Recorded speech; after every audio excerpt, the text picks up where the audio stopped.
En México, por ejemplo, existen distintos ecosistemas, ¿no? Seguramente han escuchado hablar del matorral xerófilo, por ejemplo, de distintos tipos de bosques, selvas húmedas, las selvas húmedas perennifolias, las que todo el tiempo, a lo largo de todo el año, se conservan verdes. Hay otro tipo de selvas bajas, por ejemplo, caducifolias, como en la zona de Yucatán, que muchas veces en ciertas zonas, por ejemplo, se pierde el follaje. Tenemos zonas de manglares, desiertos, y también una zona de humedales. ¿Conocen qué son los humedales? ¿Sí? ¿Todos saben qué son los humedales?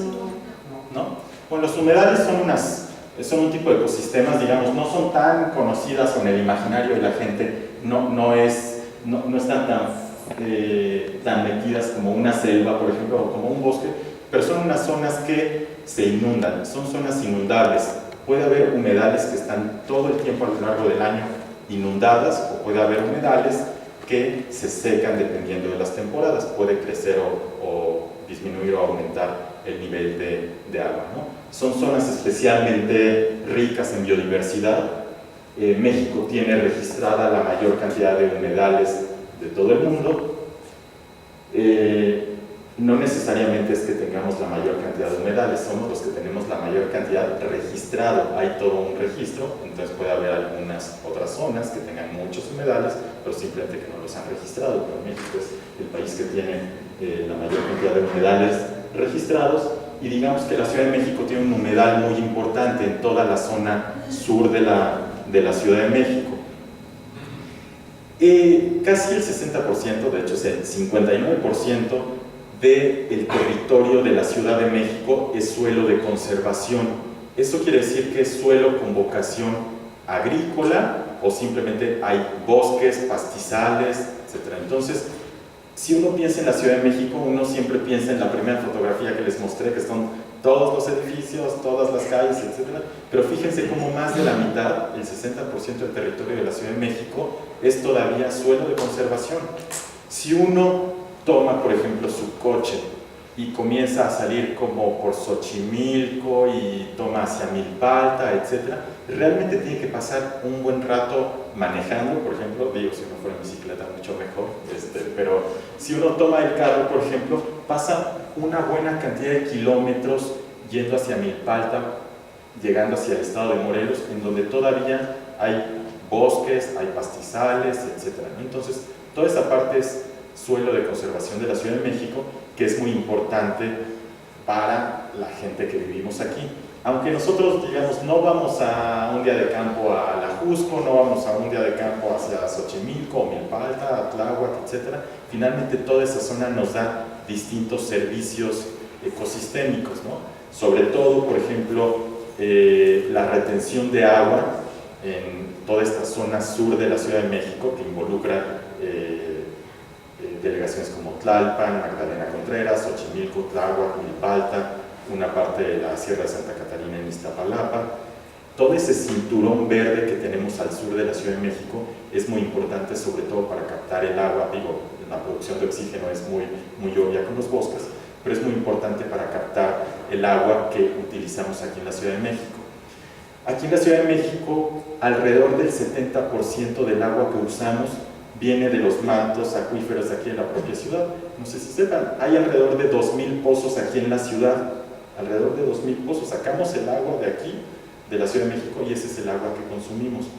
Alrededor del 30% viene del sistema Lerma-Cutzamala. No, digamos que hay países muy chiquitos que tienen el mismo territorio de México.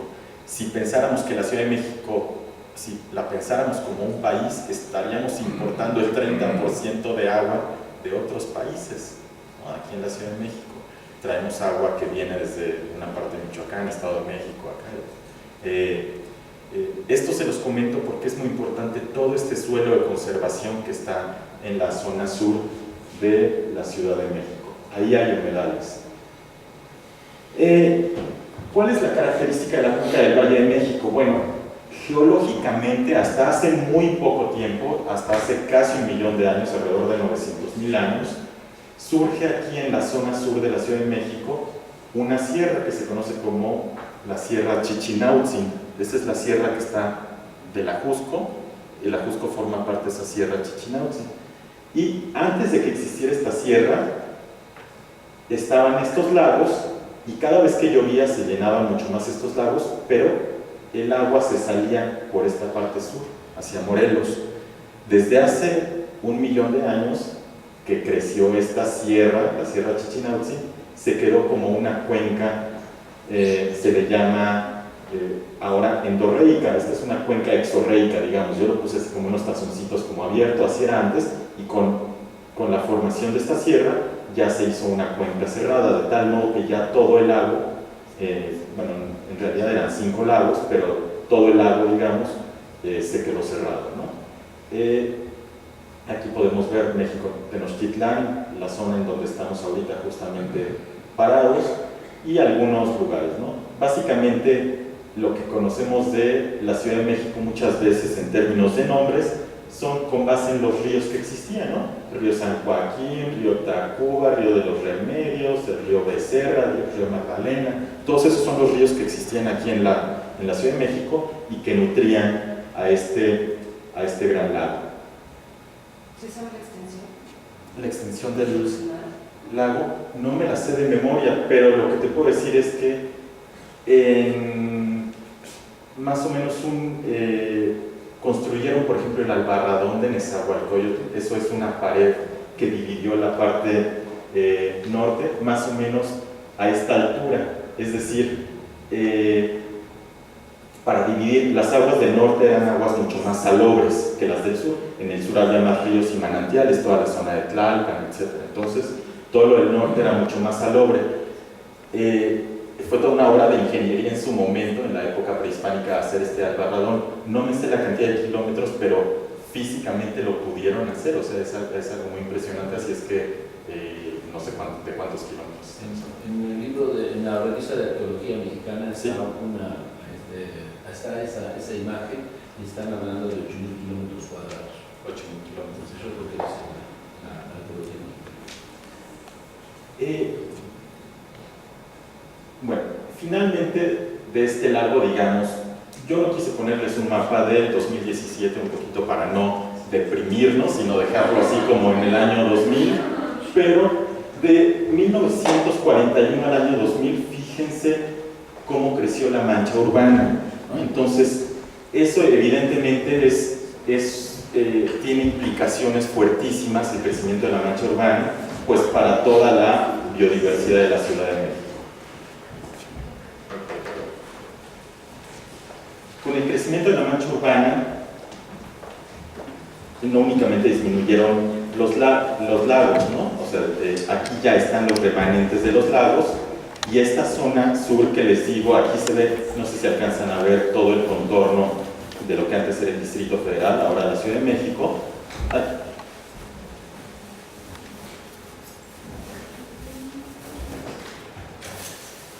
Aquí se ve todo el contorno, y toda esta zona que veríamos como negra es la zona que les digo que es el suelo de conservación, ¿no? Sobre todo con vocación agrícola, y otra parte con simplemente masas forestales y pastizales. Los pastizales son sobre todo en esta zona, ¿no? que es como medio una islita que queda en la Sierra de Santa Catarina, ¿no? Aquí arriba está la Sierra de Guadalupe. Bueno, ¿qué es lo que sucedió? ¿A dónde se fue el agua? ¿Qué pasó? Lo que es importante aquí entender con esta parte que se redujeron los cuerpos lacustres es sobre todo que ha sido un proceso a lo largo de muchísimas décadas y cientos de años. Es decir, digamos que si analizamos la historia, pues hay cierta responsabilidad del gobierno, de los habitantes, etcétera. No me voy a meter en esa parte ahorita, pero sí es importante saber que ha sido un proceso histórico de muchísimo tiempo, toda la parte de la disminución del agua en el Valle de México. Perdón, profesor, en la época prehispánica, después de la conquista, se construyó una especie de hoyo, de salir el Tajo de Nochistlán. Sí, el Tajo de Nochistlán, exactamente. Eso también permitió que mucha agua saliera. Sí, exactamente. Lo que sucede es que en el manejo actual de las cuencas hídricas lo que se recomienda es que el agua de donde se usa se vuelva a mantener en ese lugar. Es decir, si pensamos, vamos ahorita a hacer como una pequeña pausa con este comentario, pero si pensamos en la forma en cómo consumimos no solamente el agua, sino otro tipo de recursos, generalmente tenemos un consumo lineal. Es como un Kleenex, ¿no? Yo agarro un Kleenex, lo uso, me sueno y lo desecho. Tenemos que pasar de los consumos lineales a los consumos circulares, en el cual lo que estamos utilizando en este lugar tendría que limpiarse, reusarse o reciclarse, dependiendo de lo que estemos hablando, y volverse a utilizar en la misma Ciudad de México. Entonces, esta visión de uso lineal del agua, la verdad es que no es nueva. Hemos seguido haciendo con todas las obras hidráulicas, por ejemplo, del túnel emisor oriente, etcétera, ha seguido la misma política lineal del agua que extraemos aquí en el Valle de México. Básicamente la utilizamos en todas las casas, en las fábricas, en los comercios, etcétera. Se va al drenaje y se va directo, digamos que al Gran Canal, ¿no? Y de ahí se saca hacia la cuenca, hacia una cuenca en Hidalgo, hacia la zona de Tula, ¿no? Entonces, y de ahí va a dar a otro río y eventualmente llega al Golfo de México. O sea, todo el agua que extraemos de aquí de la Ciudad de México va a dar al Golfo de México. Entonces, eso es todo un problema de ingeniería, pero además de visión que no es de ahorita, no es de hace 10 años, no es de hace 20 años, sino es realmente de hace muchísimas décadas, ¿no? Esta visión de querer sacar el agua. Por eso hay visiones nuevas en las cuales lo que se pretende es rescatar algunos de los cuerpos lacustres o ríos, por ejemplo, aquí en la Ciudad de México. Han habido algunos proyectos, algunos intentos por someter esos proyectos y que se puedan realizar para rescatar algunos ríos, ¿no?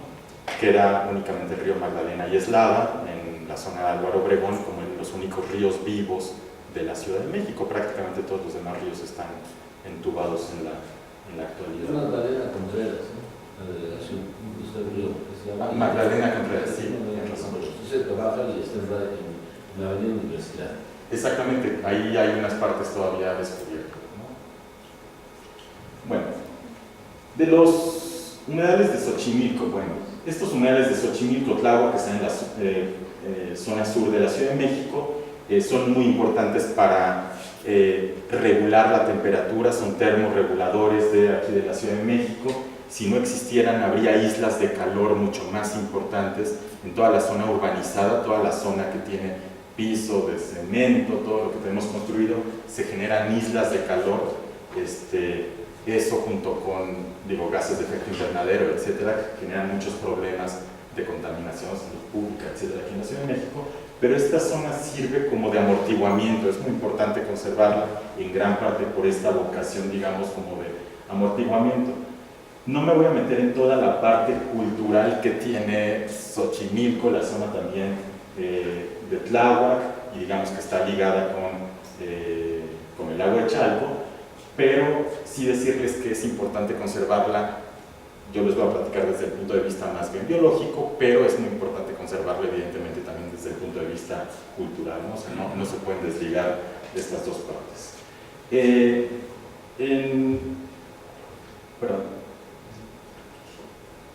En la zona de Xochimilco nos visitan, por ejemplo, garzas blancas, etc. Hay muchas aves, por ejemplo, que llegan en distintas temporadas de Canadá, de Estados Unidos, aves migratorias, etc., ¿no?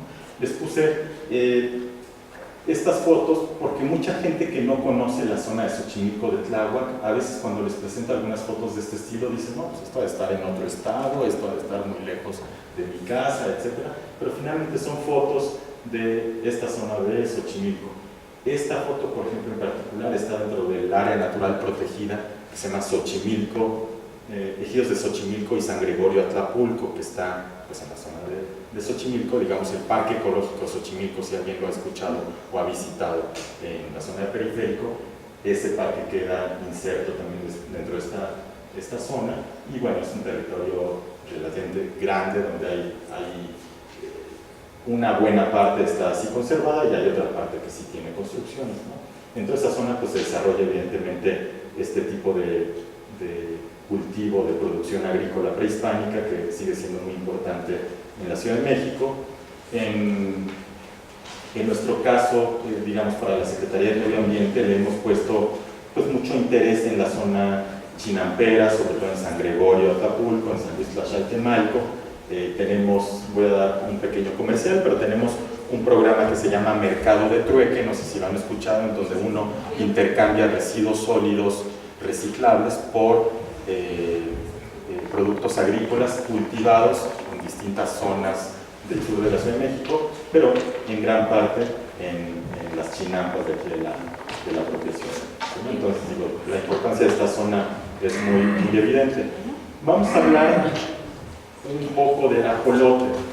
Me pidieron que diera una plática introductoria, no me voy a meter ni a qué genes regulan las extremidades de los ajolotes, etcétera, sino una plática introductoria sobre esta parte de los ajolotes para poder ver cómo simplemente viendo así una pincelada en este caso, en un organismo, un animal, una pincelada, cómo podemos entender cuál es la importancia de conservar la biodiversidad y no solamente especies aisladas, sino en todo su ecosistema, ¿no? Bueno, este es el ajolote, es Amistoma mexicano. Digamos, hay toda una literatura muy especializada sobre el ajolote, hay también literatura especializada no solamente desde el punto de vista biológico y ecológico, sino toda su importancia cultural. Bueno, pertenece a la clase anfibia, es un anfibio, son endémicos de la cuenca del Valle de México. Hay otras especies de ajolotes, pero no son Amistoma mexicanum, sino, digo, hay otras especies, por ejemplo, algunas que viven en una laguna de Alchichica que está camino a Puebla, me parece que es el estado de Puebla. Hay otro ajolote que vive en el lago de Cuitzeo, etc., ¿no? Entonces, pero finalmente el Amistoma mexicanum es endémico de aquí de la cuenca del Valle de México. Tienen una capacidad muy interesante para llevar a cabo metamorfosis. En este caso es un animal que finalmente, digo, como los anfibios, por ejemplo, nacen en un medio acuático, finalmente tienen una metamorfosis, tienen una capacidad pulmonar cuando son adultos, pero lo que es interesante es que conserva prácticamente los aspectos físicos como del estado, digamos, juvenil, ¿no? Entonces se llama eso neotenia, que conserva digamos, físicamente estas características, por lo menos externas. Eso sería el equivalente, o sea, el ajolote presenta neotenia, sería el equivalente como si, por ejemplo, hay autores que han sugerido que nosotros los humanos somos un estado neoténico, por ejemplo, de los chimpancés. Cuando los chimpancés nacen no tienen tanto pelo, etc. Entonces, como si nosotros, incluso a lo largo de toda nuestra vida, hasta el adulto, no tenemos tanto pelo como los chimpancés, por ejemplo, ¿no? Bueno, son carnívoros estrictos y se considera que son indicadores del medio ambiente. Generalmente cuando el agua está sucia, tiene altos niveles de metales pesados, etc., ya no están presentes los ajolotes, quiere decir que se mueren.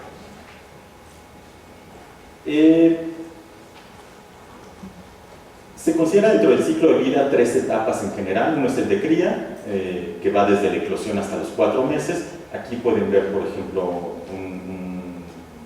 un huevo de ajolote, aquí una cría. El juvenil es de los 4 a los 12 meses y el adulto es de más de un año.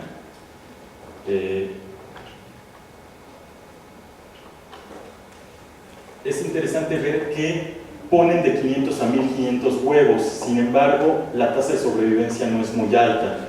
Nosotros tenemos 3 centros de educación ambiental. Uno de estos centros de educación ambiental se llama Acuexcomatl, está justamente en Xochimilco, y ahí participamos, digamos que, en la conservación del ajolote. Hemos colaborado con el CIVAC es el Centro de Investigación Biológicas y Acuícolas de Cuemanco, que depende de la UAM Xochimilco, y en este centro hacen toda una labor de reproducción del ajolote. Es el centro, por lo menos de los que yo conozco, es el centro con la mayor cantidad de reproducción de ajolote. Y digamos, si de una sola puesta se ponen, imagínense, de 500 a 1500 huevos, a pesar de la tasa de sobrevivencia relativamente baja, finalmente se pueden producir una gran cantidad de individuos. Han habido años en los cuales en el CIVAC se producen más de 15.000 individuos adultos, por ejemplo, ¿no? Entonces es una gran cantidad. La reproducción sobre todo es en los meses fríos, y les gusta eso, una temperatura más bien fría. Generalmente la gente que los llega a comprar, porque sí se pueden comprar como mascotas de un modo legal, ¿no? Hay a través de una UMA, una de estas unidades que la Semarnat autoriza, sí se pueden comprar. No es lo recomendable desde mi punto de vista, pero bueno, eso lo podemos ahorita platicar. Pero sobre todo los tiempos de reproducción tienen que ver con esta temperatura baja, ¿no? Si uno tiene como mascota un ajolote voy a poner un ejemplo, en la colonia Doctores, el clima, el microclima que se genera ahí es muy caliente y no, digamos que no están en las mejores condiciones, crecen bastante estresados. ¿Cómo se reproducen? Bueno, pues básicamente el macho expulsa un espermatóforo, que es como una bolsita con espermatozoides, y la hembra llega e introduce en su cavidad el espermatóforo y se fecunda ahí adentro. La fertilización se produce en pocas horas o días, y la eclosión tiene lugar en unas 2 o 3 semanas desde que la hembra suelta los huevos.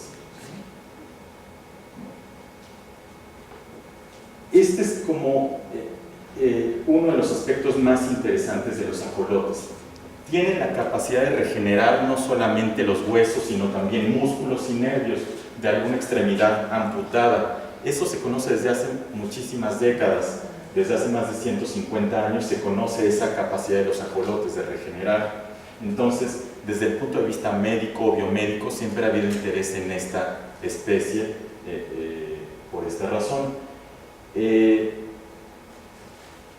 No solamente lo realiza el juvenil, que uno dijera, bueno, pues las propiedades de un juvenil a lo mejor todavía pueden hacer que regeneren, sino que los adultos también pueden regenerar, y además pueden regenerar partes de órganos internos. Eso es muy interesante, no solamente esto que les comento de huesos, músculos y nervios, sino también partes de algunos órganos internos. Tienen capacidad para regenerar, para reparar partes de médula espinal y de retina en caso de haber sido seccionados. Entonces hay toda una literatura biomédica que lo que intenta, digamos, desentrañar son los mecanismos moleculares, o sea, cuáles son las moléculas responsables, ¿no?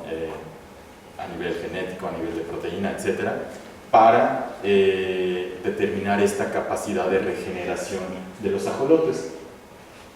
Hace un mes, justamente hoy hace un mes, el 24 de enero, se publicó en Nature, una revista científica de muchísimo prestigio, la secuenciación completa del genoma del ajolote. Hace algunos años habrán escuchado de cuando se secuenció el genoma del humano, etc. Bueno, pues ahora se secuenció el genoma del ajolote y resultó que hasta ahorita es el genoma más grande secuenciado. Es 10 veces más grande que el genoma del humano. Uno podría intuitivamente pensar a lo mejor que la cantidad de material genético tiene una correlación con lo que se le podría llamar la complejidad de organismos, etcétera, pero eso se ha visto que no. Por ejemplo, el maíz también tiene una gran cantidad de material genético, mucho más grande que la cantidad de material genético que tenemos los humanos. Básicamente, el conocer los mecanismos moleculares de la reparación de estas extremidades y de otras partes es lo que lo convierte en un organismo, digamos, se le llama en la biología del desarrollo organismo modelo, ¿no? Así como han escuchado a la mosca de la fruta que se utilizó, digo, se sigue utilizando muchísimo, pero en la biología del desarrollo, lo que antes se llamaba embriología, o bueno, ahora más comúnmente se le llama biología del desarrollo, se utiliza la mosca de la fruta, se utilizan los ratones de laboratorio, pues este también es un organismo modelo que se utiliza para entender todos estos mecanismos moleculares de reparación de extremidades y de otras partes. Otras partes como esta, ¿no? Como la retina o la espinal, la médula espinal. Fíjense cómo una sola especie nos puede dar muchísima información. Digo, ahorita estamos hablando de esta parte como del aspecto biomédico, pero en realidad cada especie tiene un potencial muy grande para desde proveer, digamos que sustancias que necesitamos, o sea, muchísimas sustancias de las que necesitamos las producen bacterias en distintos laboratorios, etc. Pero no solamente es para lo que el humano pueda necesitar físicamente, digamos, sino para la salud de todo un ecosistema es necesario conservar toda esa biodiversidad. Todo lo que conocemos, todo el número de especies que no conocemos, todo lo que presentamos al principio de la cantidad de especies que todavía ni siquiera están clasificadas, catalogadas, estudiadas, si las vamos perdiendo realmente es como perder un potencial, o sea, la potencialidad, lo que podríamos tener, eso es lo que se va perdiendo.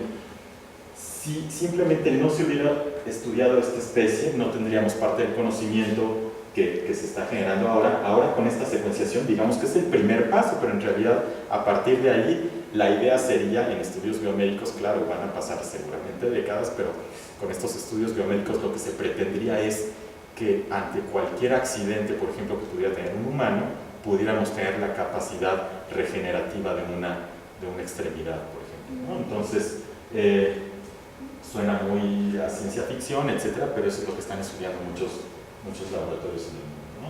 En especial la parte de la regeneración de extremidades se estudia en Japón, Nueva Zelanda, Estados Unidos, Alemania, son sobre todo los laboratorios más interesados en esto, y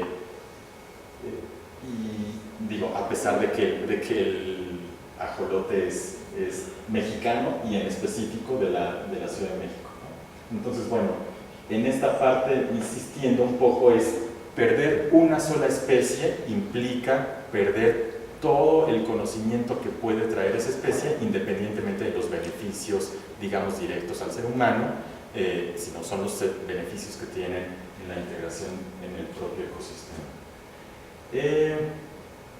¿Qué esfuerzos se están haciendo para conservar el ajolote? Bueno, realmente hay a grandes rasgos como, pues diríamos como dos posiciones, hay como una polémica.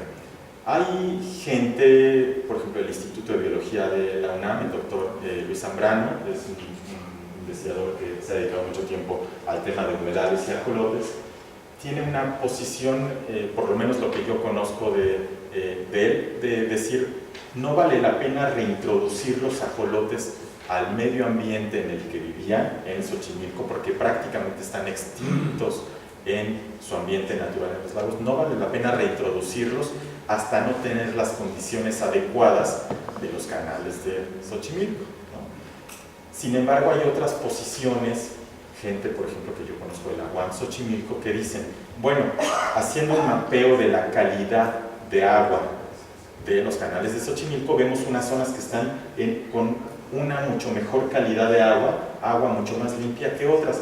¿Por qué no comenzamos la reintroducción de los ajolotes en las zonas donde sí está más limpia el agua?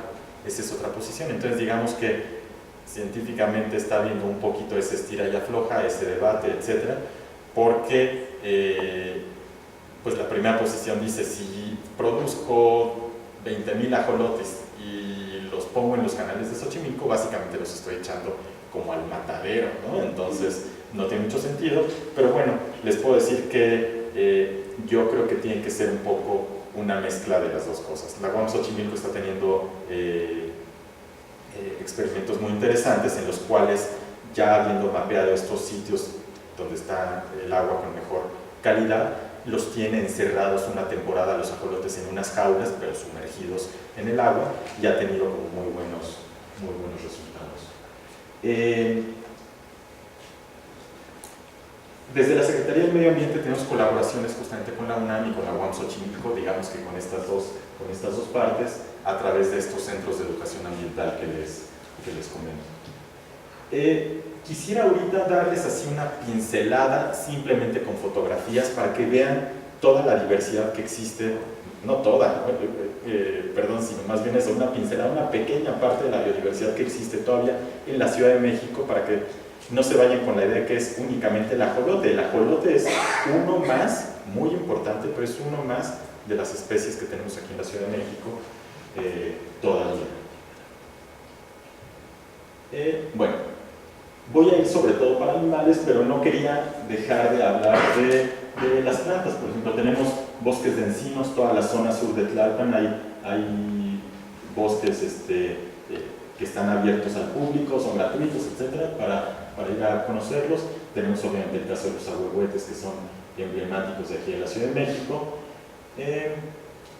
Tenemos distintos tipos de hongos, algunos hongos comestibles en la Ciudad de México. Tenemos algunos hongos tóxicos también aquí en la Ciudad de México. Tenemos distintos mamíferos, no sé si se han encontrado alguna vez algún tlacuache aquí en la Ciudad de México. Es muy común verlos todavía, por ejemplo, en Pedregal de San Ángel, en la zona de la UNAM. Es muy común, es a veces triste verlos que están alrededor de los botes de basura, por ejemplo, en la reserva del Pedregal, etcétera, pero finalmente los tlacuaches siguen estando muy cercanos. Perdón, profesor, a la trabajadora doméstica le salió el tlacuache y habló, me habló y me dijo que estaba el diablo ahí en el patio de la casa. Pues parte de lo que tenemos que hacer, digamos, que es digamos, conversar con la gente. La verdad es que parte, digamos, yo como responsable del área de educación ambiental de la Secretaría del Medio Ambiente, parte de lo que tenemos que hacer es rescatar los saberes, digamos, de las comunidades. Por ejemplo, gente de Xochimilco, Tláhuac, Milpalta conocen un montón de biodiversidad de su zona. Mucha gente que o que vivimos en la zona, digamos, más urbana, es más complicado tener contacto con esta parte natural y de repente perdemos pues sí, contacto con la naturaleza, pero además con ese conocimiento. Entonces sí es importante ahí como servir como digamos, replicadores de conservar como todas estas especies que tenemos, ¿no? El tlacuache es bastante común, es relativamente común, les digo, sobre todo en la zona sur de la Ciudad de México es muy común, pero tenemos murciélagos aquí en la Ciudad de México, tenemos musarañas, a veces los vemos y ni siquiera sabemos qué es, o vemos algo moverse y pensamos que es por ahí un gato o una cosa así, pero hay un montón de animales todavía. Tenemos todavía zorra gris. Recientemente, donde están mis oficinas, que es un centro de educación ambiental que se llama Ecoguardas, en la carretera Picacho-Cusco, en Tlalpan, al sur de la Ciudad de México, vino gente de la Conadio y dejó unas cámaras nocturnas y encontró una rana que no se había descrito para la Ciudad de México, no se había descrito.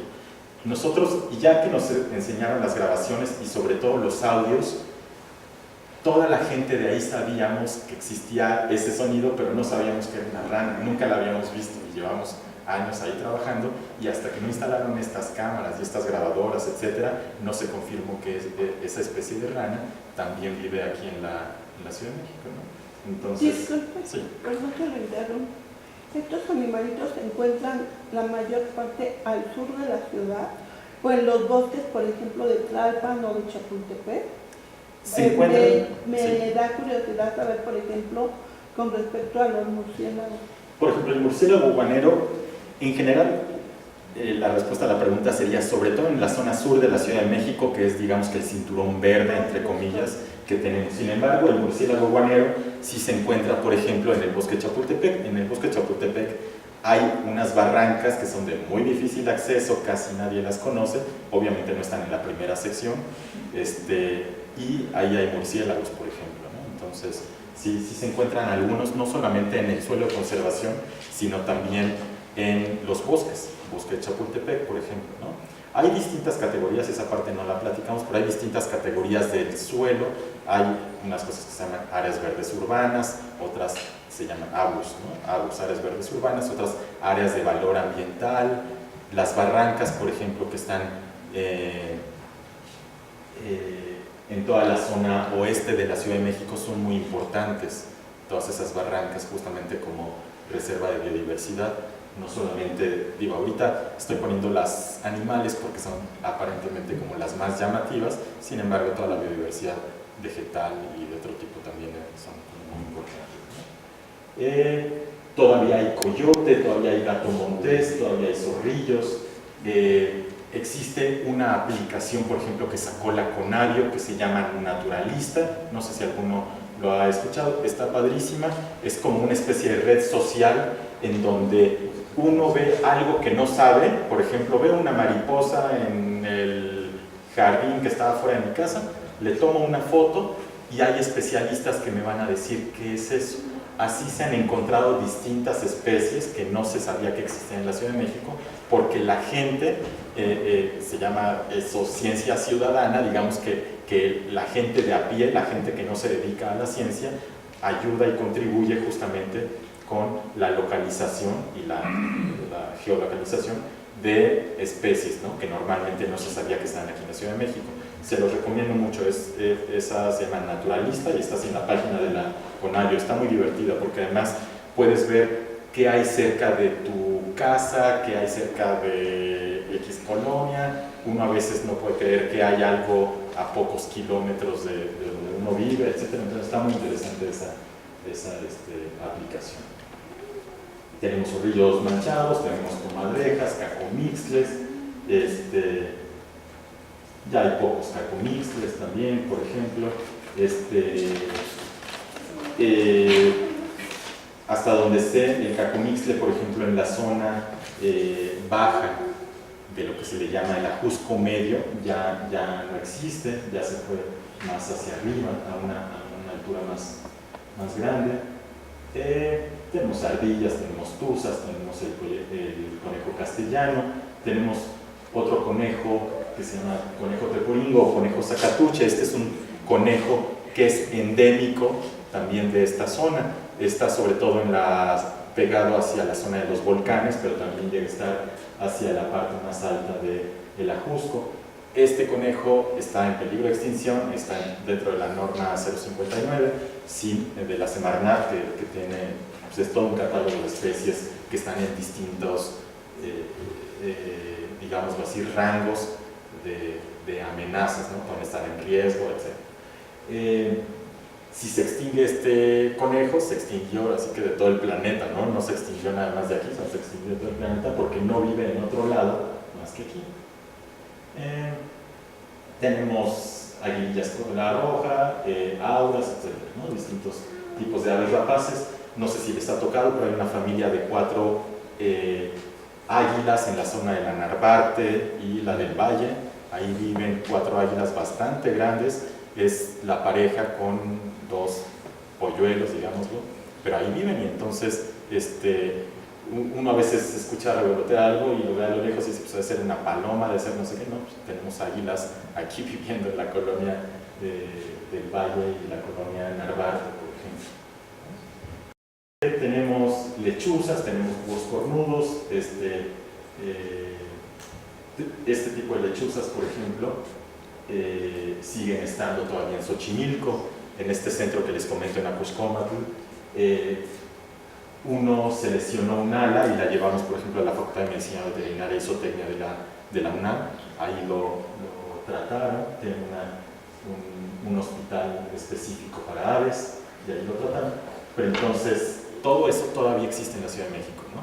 No quiere decir que el que no los veamos no existan, obviamente son por sus hábitos, porque se esconden, porque son de hábitos nocturnos, etc. Pero todavía están aquí en la Ciudad de México. Gallina del monte, tortolitas, carpinteros, también en toda la zona, por ejemplo, del Ajusco todavía existen distintas especies de pájaros carpinteros. Colibríes también, hay un montón de variedades de colibríes. azulejos. Digo, nada más para que se den una idea, el año pasado sacamos en conjunto con la Conavio, un libro que se llama Biodiversidad de la Ciudad de México, está en conjunto con la Conavio. Participaron más de 200 investigadores en ese compendio, son más de 1000 páginas. Ese libro de Biodiversidad de la Ciudad de México lo pueden descargar gratuitamente desde la página de la Conavio y de la SEDEMA. Es muy amplio, trae un montón de fotografías, un montón de información, pero digamos que aquí nada más hice así una pequeñita pincelada de selección. Como podrán ver, me gustan las aves, entonces creo que puse más aves que todo, pero pueden descargar ese material. Ese material está gratuito. ¿Cómo se llama? Biodiversidad de la Ciudad de México, editado por la Conavio y la Secretaría del Medio Ambiente de la Ciudad de México. Anfibios y reptiles. Hay un tipo de reptil que también es relativamente común en el suelo de conservación, no es este, pero se parece, que le dicen escorpión, no sé si lo conocen, escorpión de cuello anillado. Ese es también bastante común todavía en la Ciudad de México. Y todo eso, estas son fotografías evidentemente de aquí de la Ciudad de México. Víboras de cascabel, los cincuates son muy comunes, las víboras de cascabel también son bastante comunes. Conviene cuando uno va a hacer caminatas a suelo de conservación, pues tener bastante precaución y tener mucho cuidado con los sonidos. Bueno, aquí quería llegar básicamente a qué es lo que podemos hacer nosotros. Es decir, a veces sentimos que nos abruma esta cantidad de información de se están perdiendo tantas especies, son 3 por hora, etcétera. O sea, todo eso nos abruma y nos lleva a veces como a la inacción, pero sí podemos hacer cosas. Por ejemplo, hay algunas cosas que aparentemente son muy grandes, como unos cambios globales, pero hay otras cosas, por ejemplo, como el comercio ilegal, que claramente nosotros tenemos posibilidad de modificar ese tipo de cosas, ¿no? Entonces el comercio ilegal pues, es algo que podríamos no hacer. Hay muchas cosas que están finalmente en la decisión del ciudadano. Hay otra parte, por ejemplo, sobre explotación de recursos naturales.